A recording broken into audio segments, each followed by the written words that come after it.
where I'm just going to be delving into this discussion, particularly with the Chief Police Political Commissar, and that is AIGP Asan Kasingye. So you're very welcome to the very first episode of the Newsroom. Thank you so much. Thank you so much for having me. It's a pleasure to have you. Let's start with you telling viewers and us ourselves about yourself. AIGP Asan Kasingye has been in police for a time as police spokesperson, as the very first chief political commissar of the Uganda police, and served in various categories, but also mainly putting focus on you being the bridge between the public and the police. You've been awarded as the president of Twitter for your public relations skills. Yeah. What stands out for you in your career? Thank you so much. Indeed, I have been in the police for quite some time. Next year in March, I will be 32 years. I joined in 1989 from the university, straight from the university, as a cadet assistant superintendent of police, and I have gone through the ranks. Indeed, I was the first chief political commissar after having been appointed one in 2008 by the former Inspector General of Police, General Kare Kaihura. But before that, I was always responsible for community policing. And my trade has always been the glue between the police and the public. And I enjoy doing that. All my training programs, most of them are in this area. And maybe also public relations. And that led me to be the police public relations officer from 2006 to at the end of 2008, for 3 years. And then later, in 2017, after the death of our friend Felix Kawesi. Yeah, we know very well that the role of police is to enforce and keep law and order within the public in various activities, be it politics, social, among others. As police, as you head to the elections, what is your role as of to now in terms of preparing the electorate and the public towards the election? What is your major role as police? I think the most important thing to note is the role of the police in general. We know that the country, and especially the Independent Electoral Commission, has to deliver a credible, a fair election where Ugandans cast their vote in peace. They do it in a peaceful way, where law and order are maintained, and that's how Ugandans can have democracy in terms of elections. The Electoral Commission has a role, a very big task in making sure that Ugandans are not disenfranchised when they go to the poll. Now, the IEC cannot do that alone. There are other stakeholders who must ensure that this credible, free, and fair election is achieved. And one of those is the police. And that is in particular, but in general, security. We must be able to provide a secure environment in which the people of Uganda go out and exercise their right to cast a vote. Very true. Now, so that is the general responsibility of the police. As of today, what are the various activities that the Uganda police has taken in consideration to make sure that you create a synergy with the electoral or the election stakeholders to make sure that the election period goes on smoothly? And you did mention about the major role and very critical role of the Electoral Commission, and as far as delivering a free and fair election is concerned, do you believe that the current electoral body has the capacity to do that? Yes, the electoral body has the capacity to do that. First of all, the chairman, for example, has never had an election before where we say he failed. And we know he's a judge. He's been a judge. He's still a judge. So we trust his job. So far, what he has done from the beginning up to now, where we have reached, I have no doubt in his stewardship. But he doesn't do that alone. For him to do a good job, all of us must be able to support as stakeholders, including Ugandans, everyone. There is a roadmap. That roadmap was made before. We are almost in the middle. We are almost in the second, in the last quarter of having the election. And the police has been there from the beginning up to when we cast our vote, but for us, we don't stop there.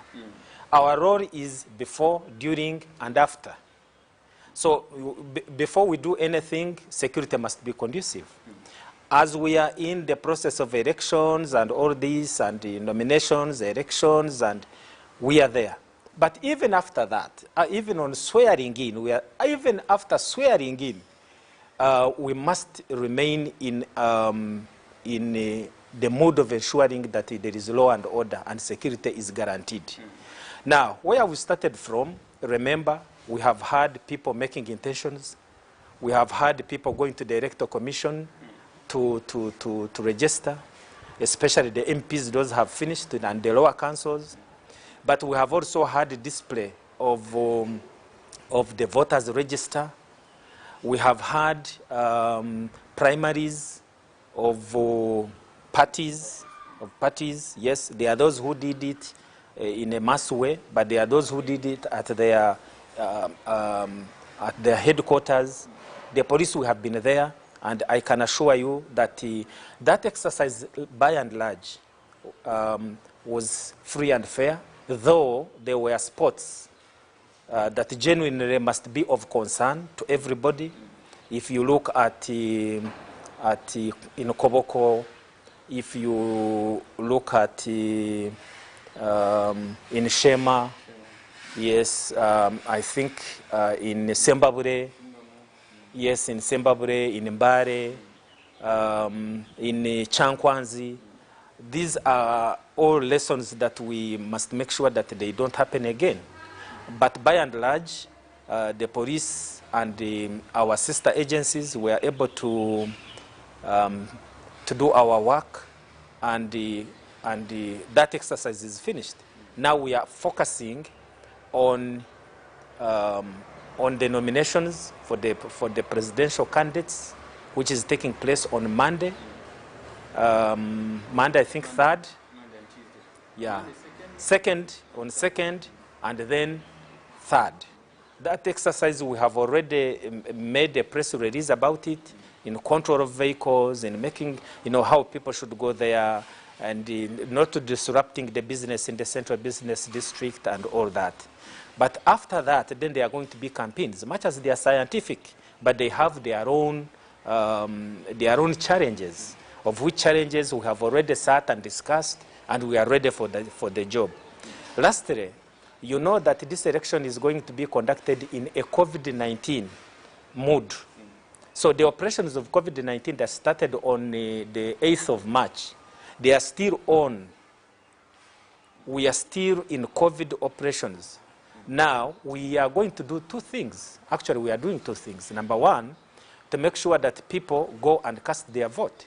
But number two, to make sure that they do it in a conducive environment so that we don't have contagion. We don't have escalating levels, where everybody is aware that COVID is real. And that's why I'm talking, and you're having your mask. And when you talk, I put on my mask so that I secure you, you also secure me. And yeah, we must be able to make sure that we stay alive, preserve ourselves, preserve our communities and our families, and preserve this country. And so people should be able to understand this as forward as we go. Thank you very much for your submission. The Assistant Inspector General of Police, Asan Kasingye. Now let's move on to the discussion of internal capacity of the Uganda police. Have you built the capacity and muscle to actually conduct a scientific style of campaign or election at that? The fact that we're living in the COVID-19 era and the SOPs have to be observed even throughout the election period. Come next week, shall see presidential aspirants moving to Chambogo to have themselves nominated for the top seat. And we expect, even when the guidelines are there, that those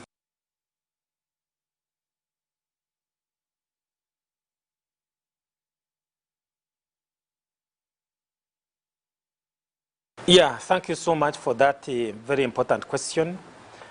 Indeed, we have built capacity. But the major capacity is that we have had it over a period of time. The manpower that we have been recruiting over time. That is a very, very important capacity. Over time, the government has also been capacitating us with the logistics for us to do our work, including during elections. But all that, there's wear and tear. Number one, we have recruited police officers. Government allowed us to recruit 50,000 police constables, special police constables. Within what period of time? We are right now recruiting them. We are recruiting special police constables. And these special police constables are going to do their work 3 months, only 3 months. After 3 months, then they go back to the communities. However, would have wished to have 70,000. You know why? Because each polling station should have at least 2. You cannot have one. We are talking about 35,000, around 35,000 polling stations, which means that the government approved 50,000, Parliament approved 50,000. For us, that is not enough. We want 70,000. If you have a constable who is ordering people as they go to vote and he's within the ring, there must be another to ensure that people are conscious about COVID-19. Are they social distancing? Are they having masks? Have they washed? Now, you can't do that with only one person. Nevertheless, you remember we recruited 5,000 police constables, including 500 runner assistant inspector of police. That is 5,000, both of them, a total of 5,000. They are already here. But these are just additional to what we already have. You know, the police is about 44,000. So that means that with about 10,000, we may be able to do something. But that is still not enough, because remember, we have to be visible throughout the country. We have to dominate the roads, the streets, the highways. We have to be in cities and towns. There are still people who are in detective CID who are going to be investigating cases. We have intelligence people who still have to do that. We have people in counterterrorism. They have to make sure that their formations are there. People in canine and whatever. So that's the reason why we work in tandem with other security agencies. That is the UPDF, the Uganda Prison Service, and of course the intelligence services, or the JIC, the Joint Intelligence Services. So on that front, on terms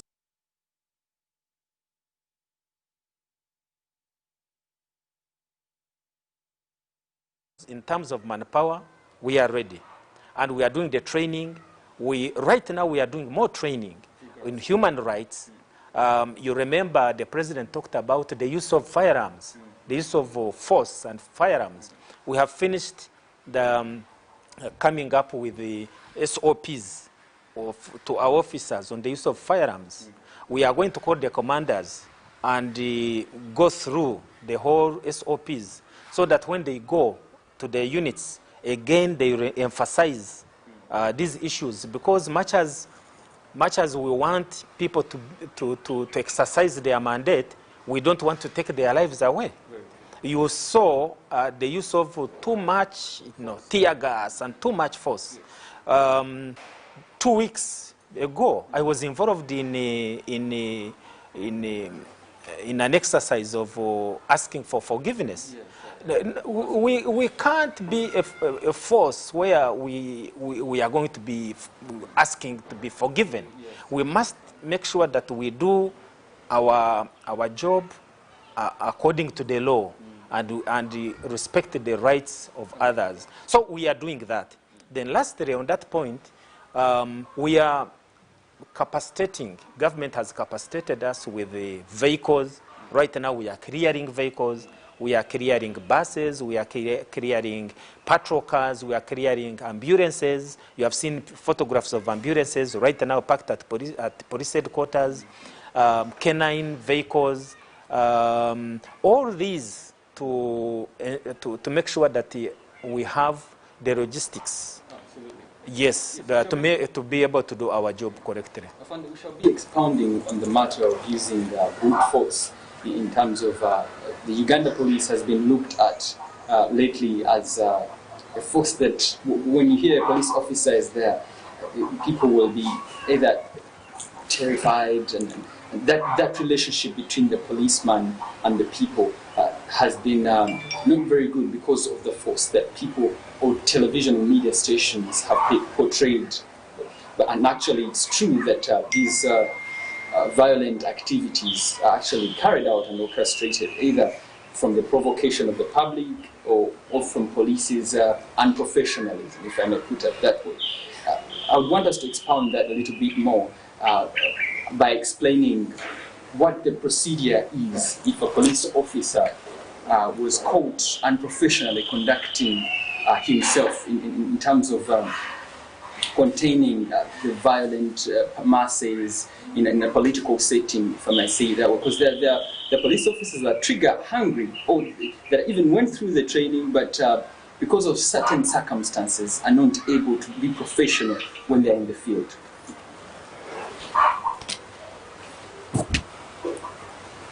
Two things about that, that concern. Number one, we are a disciplined force.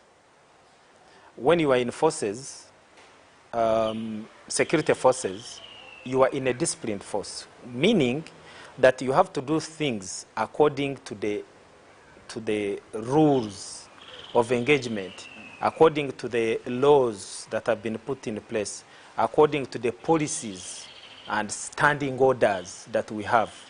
You must be able to obey them to the letter. There is no room for saying, much as there is this, I can do this. And why they call it discipline, if you do it, there are measures. There are measures to mitigate that, not only to you, but to others who have not done it. So we are very, very serious about that. And we take cognizance that some of our officers go out of the way and do certain things to Ugandans that shouldn't be there. And they hide under orders, orders from above. There is no order from above that says shoot someone, kill someone. And some police officers have proven to be in the category of the so-called untouchables. That's why we say that everyone who does something, and I keep on repeating this, but members of the public think that this is the order of the day. No way.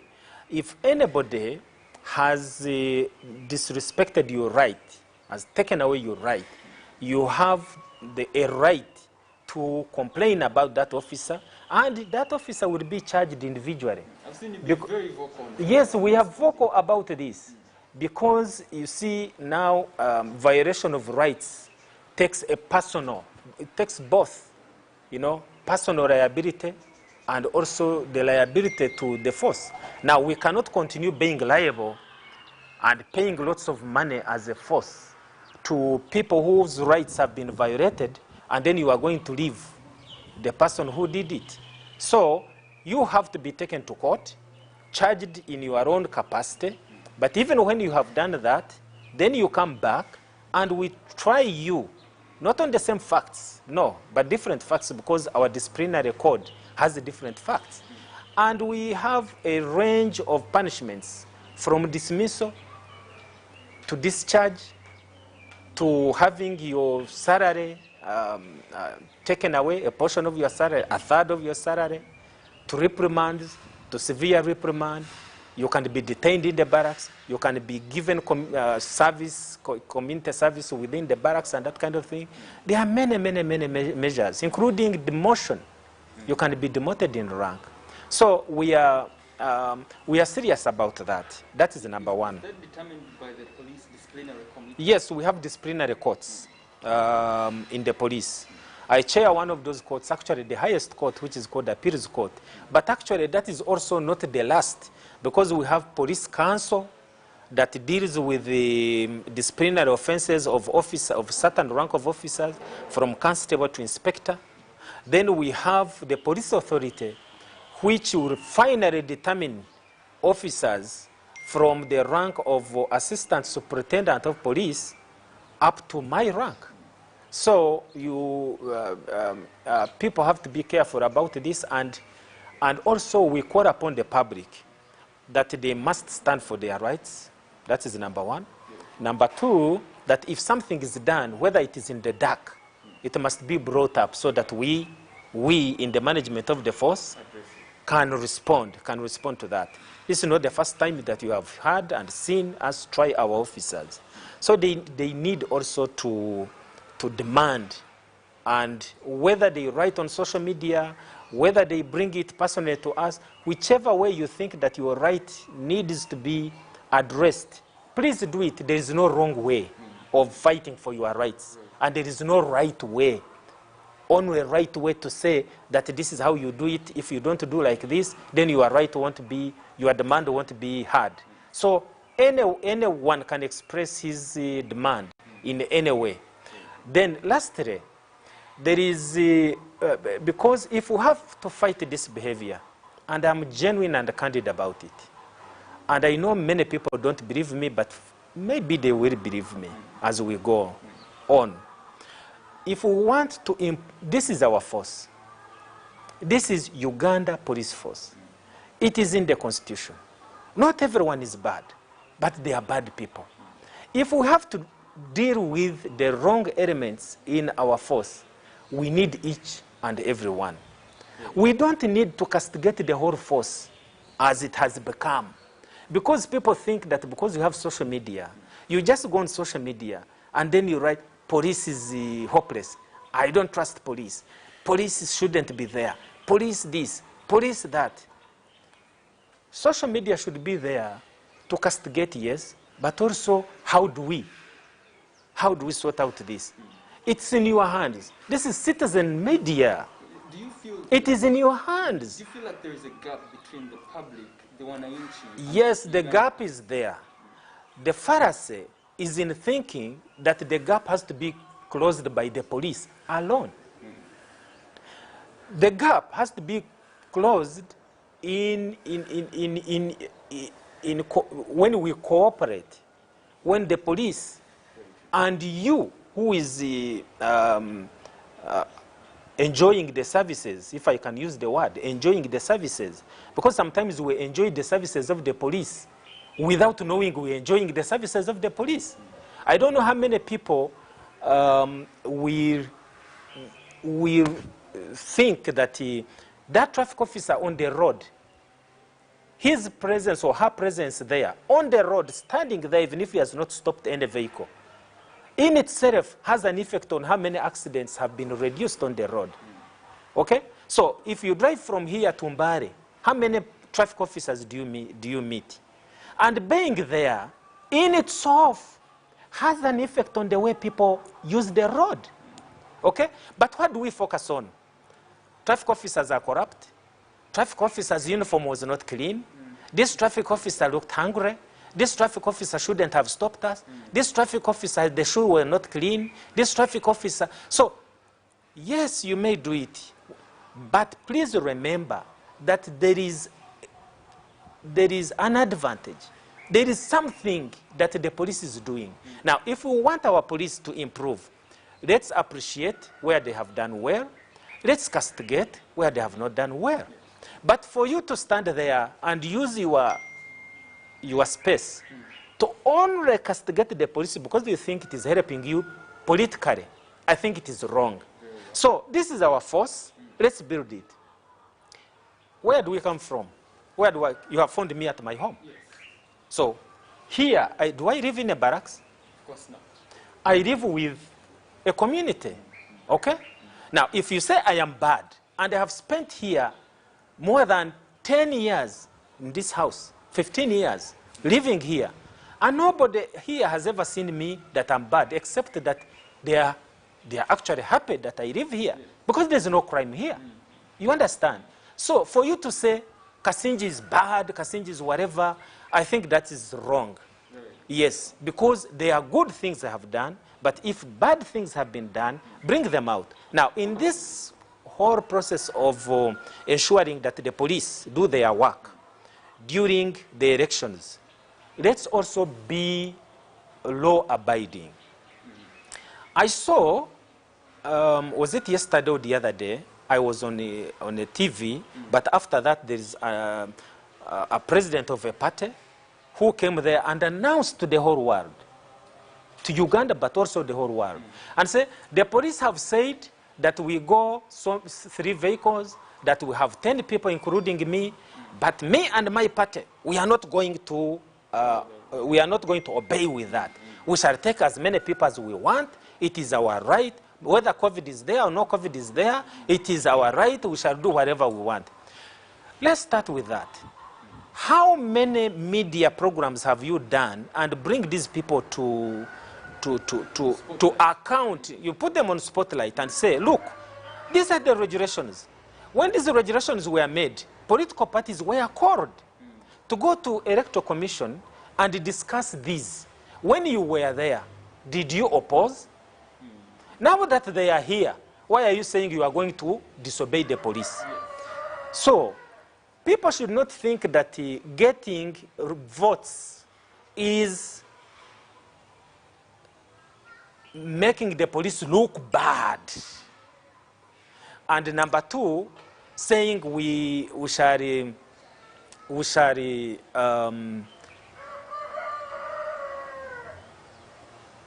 defy. And by saying you are defied, then you want the public to say you are a strong man. And therefore, because you are a strong man, you will enjoy your vote. I think that's what they are trying to do, but I think it is wrong. That's the politics of defiance and trying to win a sympathetic vote. But still, on the same matter, in an instance where either political aspirants or the electorates or supporters are being defiant and a little bit stubborn, what is the procedure of encountering or trying to bring them to order? Is there an established procedure of making sure that you put these particular individuals that are trying to be stubborn back to order without necessarily being violent? And if you're being violent, on the other side that we have discussed, of making sure even the police officer is accountable for their action, and therefore there is fear for retribution in case they went off course. You can take us through that. Your mask. The law is clear, because we are not acting out of the law. We are acting within the ambit of the law, and I don't think that the laws did not see this. The laws saw this. There is a Parliamentary and Presidential Elections Act. There are also laws on the local government elections. But we also have the Penal Code, and we also have the Public Order Management Act. It's there. It has never been. It has never been. Yeah, by Parliament. Okay. So these laws are there, and these are the laws we are going to follow. Anybody who has a problem with us following the law should very quickly go and have this law amended. Yes, but as long as you accept to participate in an election that is based on a certain law, then we, the police, were put there to enforce that law. Okay? So if we say, don't cross here, that's what the law says, don't cross.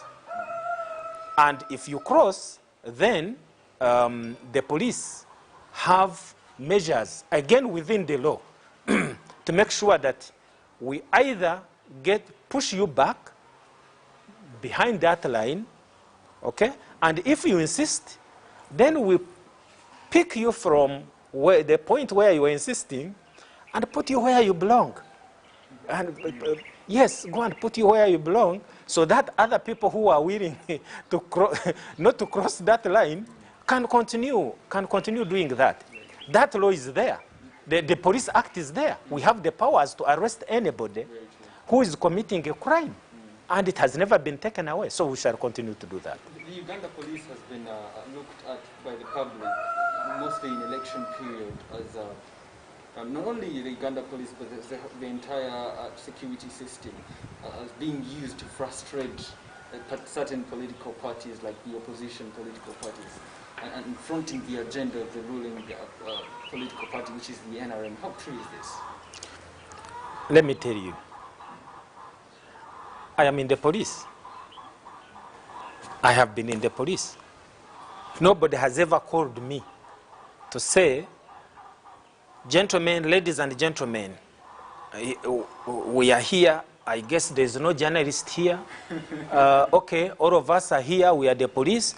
Our role in this election is to make sure that President Museveni wins. Our role in this election is to make sure that this constituency is taken by so-and-so. This constituency is taken by so-and-so. This LC5 chairman will be so-and-so. You think that is what happens? For us, we meet to determine, and we meet to see where gaps are. We are, let me first finish. Our job is to make, first of all, to make sure that we provide security, law and order is maintained. That is our constitutional role. Now, we come up with measures. By the way, these measures, later on, they are known to everybody, including the participants. Because once we make our operation orders, okay, then we involve all participants. We say, this and this and this, we are going to do this. Like, people on Monday and Tuesday are going to be nominated. We have already told them what we are going to do, okay? It was given to them. Political parties were given that role in writing. They have it. Our public relations officers have told them. Recently, I also saw the commander of traffic in Kampala telling them that this is what is. There is nothing that we are doing that it is not known. However, we understand that during this, people, you know, it's like it's heightened anxiety. And because of that, they will always get the police to blame. However, if there is anyone who has done something that is not right, that is unconstitutional, that is illegal, that is unlawful, that is outside the SOPs that we agreed upon, bring it up. Let's discuss it. But if we say tomorrow, you are going to use this road, you are going to do this, there's a reason why we are doing it.